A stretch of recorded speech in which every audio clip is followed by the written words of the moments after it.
वक्त हल्ला बोल का है और आज का जो मुद्दा है बहुत दिलचस्प है। इस देश का कोई भी नागरिक अगर वो जरूरी योग्यता रखता है तो किसी भी संवैधानिक पद पर पहुंच सकता है, उसका बैकग्राउंड मायने नहीं रखता।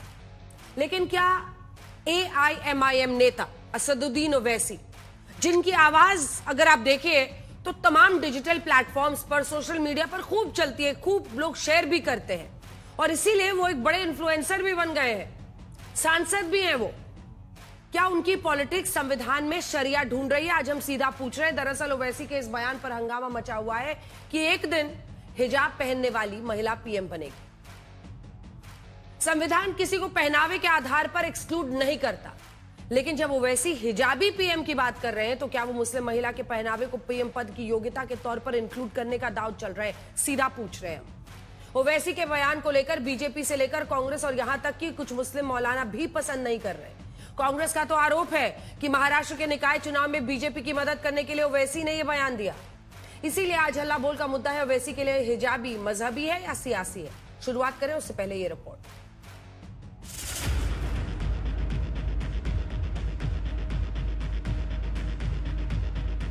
मौका था महाराष्ट्र के स्थानीय निकाय चुनाव के प्रचार का, लेकिन पतंग चुनाव चिन्ह वाली AIMIM के प्रमुख असदुद्दीन ओवैसी ने भारत के प्रधानमंत्री पद पर हिजाबी महिला को बैठाने की सियासी उड़ान भर के हंगामा मचा दिया।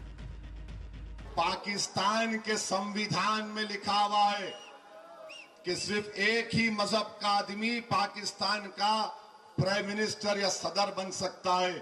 बाबा साहिब अम्बेडकर का जो संविधान है वो ये कह सकता है कि कोई भी भारत का नागरिक वजीर आजम बन सकता है, सदर जमहूरिया बन सकता है, चीफ मिनिस्टर बन सकता है, मेयर बन सकता है।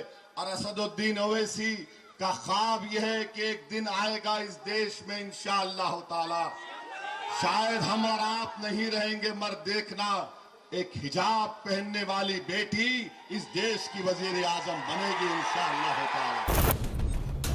सोलापुर की सभा में 9 जनवरी को दिए गए ओवैसी के इस बयान पर जितनी ताकत से बीजेपी पलटवार कर रही है, उससे ज्यादा सवाल खुद को सेकुलर कहने वाली विपक्षी पार्टियां ये कहकर उठा रही हैं कि ओवैसी ने बीजेपी को फायदा पहुंचाने का दांव चला है।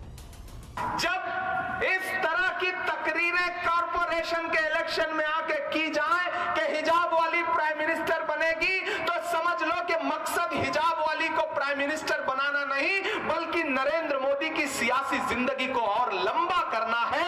मकसद समझिए, खेल समझिए। आज तक अपनी पार्टी से एक आमदार तो हिजाब वाली बनाया नहीं और प्राइम मिनिस्टर हिजाब वाली बनाने जा रहे हैं। हिजाबी महिला के भारत का PM बनने का ख्वाब देखने का ओवैसी का बयान पहली बार नहीं आया है। 2022 में असदुद्दीन ओवैसी ने कर्नाटक हिजाब विवाद के दौरान पहली बार ऐसा बयान दिया था, लेकिन इस बयान में जितना मुस्लिम कार्ड है उससे ज्यादा मुस्लिम वोट बैंक वाले दलों में सेंध लगाने की कोशिश है। वैसे भी AIMIM के वारिस पठान जैसे नेता मुस्लिम वोट बैंक वाले दलों पर यह कहकर सवाल उठाते रहे हैं कि क्या मुसलमान सिर्फ दरी बिछाने के लिए है। इस बीच हिजाबी PM बनने के ख्वाब पर बीजेपी ने ओवैसी से पूछा है कि वो ये बताएं कि अपनी पार्टी का अध्यक्ष कब हिजाबी महिला को बनाएंगे। उधर हिमंता बिस्वा शर्मा ने ओवैसी को जवाब देते हुए बात हिंदू राष्ट्र की कर दी है। Constitutionally, there is no bar. Anybody can become prime minister. But India is a Hindu nation, Hindu civilization. And we will always believe and we are extremely confident that Indian Prime Minister will always be a Hindu person. मामले ने राजनीतिक तूल पकड़ा तो उधर हिंदू धर्मगुरु हो या मौलाना, दोनों ओवैसी के बयान पर सवाल उठा रहे हैं। लेकिन हमारा ड्रीम है एक तिलकधारी और एक भगवाधारी बांग्लादेश में भी रूल करेगा और पाकिस्तान में भी रूल करेगा। कोई मुसलमान प्राइम मिनिस्टर बने तो किसी को दुख भी नहीं होना चाहिए, क्योंकि मुसलमान आज के वक्त में जब SIR होगी और पूरी प्रक्रिया सामने आ जाएगी तो पता चल जाएगा कि पूरे देश में मुसलमान 25 से 30 करोड़ है अभी। तो जितनी जिसकी हिस्सेदारी उतनी उसकी भागीदारी। भाई 2 बार आप बन जाओ, 1 बार हमें बनाओ, तभी तो ये देश आगे बढ़ेगा। ओवैसी अपने बयान को लेकर चारों तरफ से सवालों में है, लेकिन ओवैसी की पार्टी इस पर चिंतित नहीं दिखती। महाराष्ट्र के स्थानीय निकाय चुनाव में असदुद्दीन ओवैसी को हिजाबी पीएम मुद्दा लगता है तो मुंबई में प्रचार के दौरान अकबरुद्दीन ओवैसी ने अपना 15 मिनट याद दिलाया है।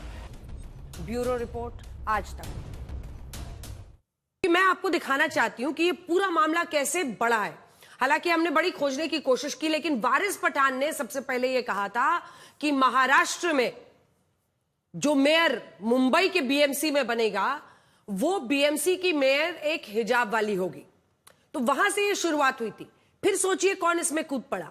खुद देवेंद्र फडणवीस मुख्यमंत्री महाराष्ट्र, जब उन्होंने कहा ना हिंदी बनेगी मराठी बनेगा, हिंदी बनेगा मराठी बनेगा, उसके बाद फिर आए हैं ओवैसी साहब ये बताने के लिए कि पीएम, क्योंकि उधर तो ममदानी से प्रभावित होकर वारिस पठान ने मेयर की बात की थी, मेयर की ही बात हिंदू और मराठी बनेगा देवेंद्र फडणवीस कह रहे थे, लेकिन ओवैसी ले आए पीएम का पद।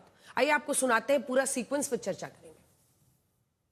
मुंबईचा महापौर महायुतीचाच होणार, मुंबईचा महापौर हिंदूच होणार आणि मुंबईचा महापौर मराठीच होणार।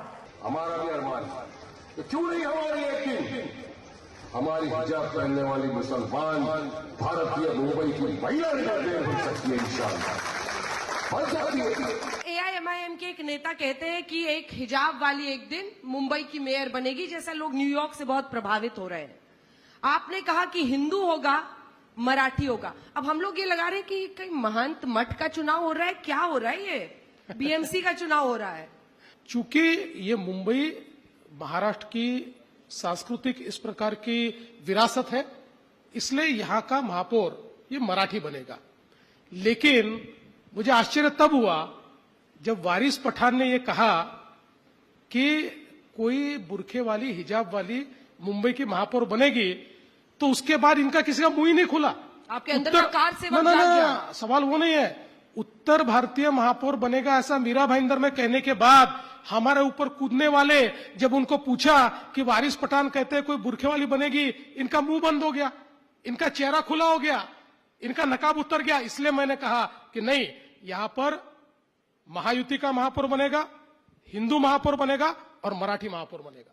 रिजर्व हो गई है क्या ये सीट? हाँ जी बिल्कुल रिजर्व हो गई 100%। हिंदू और मराठी। हाँ बिल्कुल। असदुद्दीन ओवैसी का ख्वाब यह है कि एक दिन आएगा इस देश में इंशाअल्लाह ताला, शायद हम और आप नहीं रहेंगे मगर देखना, एक हिजाब पहनने वाली बेटी इस देश की वजीर आजम बनेगी इंशाअल्लाह ताला। हम सब समझ रहे हैं ओवैसी साहब क्या कर रहे हैं। अगर वो बेटी कह के एक मुस्लिम लड़की को इस पद के काबिल भी समझ रहे हैं, तो तभी उसकी काबिलियत इस पद के लिए बनेगी जब वो हिजाब वाली होगी, तभी वो इस पद के काबिल मानी जाएगी।